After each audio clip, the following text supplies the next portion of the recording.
I am Arun Menon. I am the founder CEO of AppsDaily.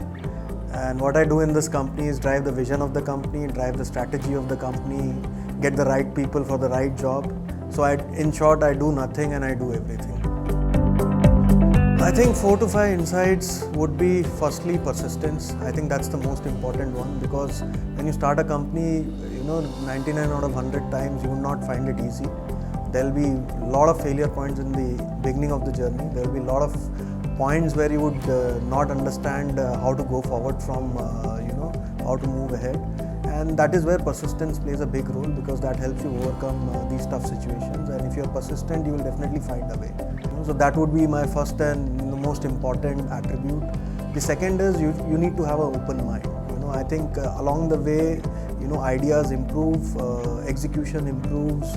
A lot of people will provide you a lot of inputs. When you go raise your funds, you go hire people better than you, they will have a lot of suggestions and advices. You need to have an open mind. While you need to, move in a sort of a direction that you've decided, but you should be open enough to absorb ideas, absorb suggestions, and absorb good advice.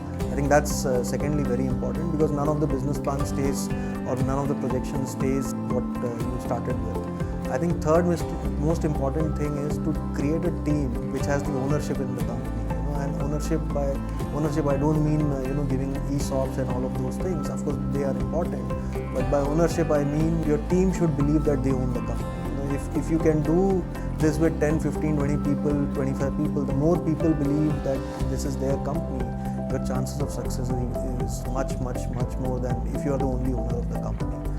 And I think lastly, you need to have strong beliefs. If you have to believe that what you are thinking will work, and at the macro level, you should be flexible at the micro level, but at the macroest level, you should be adamant about what your vision is. You cannot change your vision. You have to believe that you're going to change, even if it requires changing the entire world.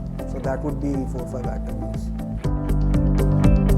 So what we are trying to do in the country is leverage on the Indian context, the Indian way, which is essentially retail, which is essentially cash, which is essentially touch and feel, which is essentially trusting the seller and going by the recommendations of the seller.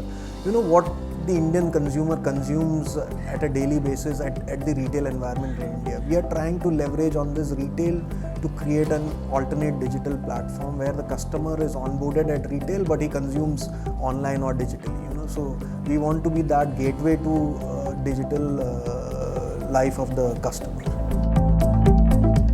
I think 3-4 key things that come into my mind when I talk about Kalaari is they're very straightforward.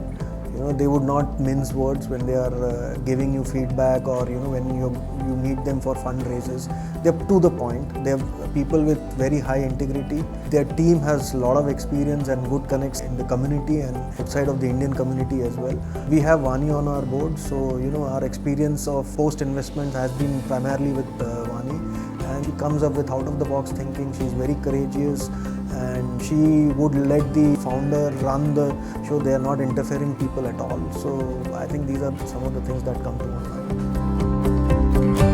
I think what comes to my mind is when I met Vani, she straight away understood what we were doing, and she understood the context, what we are trying to see, and she could immediately get into our shoes and see from our eyes what we are trying to see in the next 4, 5 years, 10 years, and that was we found her extremely good into getting the entrepreneur's shoes and trying, understanding what they are thinking. I think the second thing that comes to my mind is, their feedback was very, very straightforward, and once they understood it, they really moved fast. I have not seen many investors move so fast, because once they liked it, I think the entire process went in a jiffy. By the time we could even think what is happening, we were invested. And another thing that I remember is that they took the pain of actually going into retail outlets, into understanding what customers are saying. So their due diligence process was on the ground, whereas I've met many investors who are, very macro level, sort of strategic people, but these guys took the pain to understand the business bottoms up rather than going top down.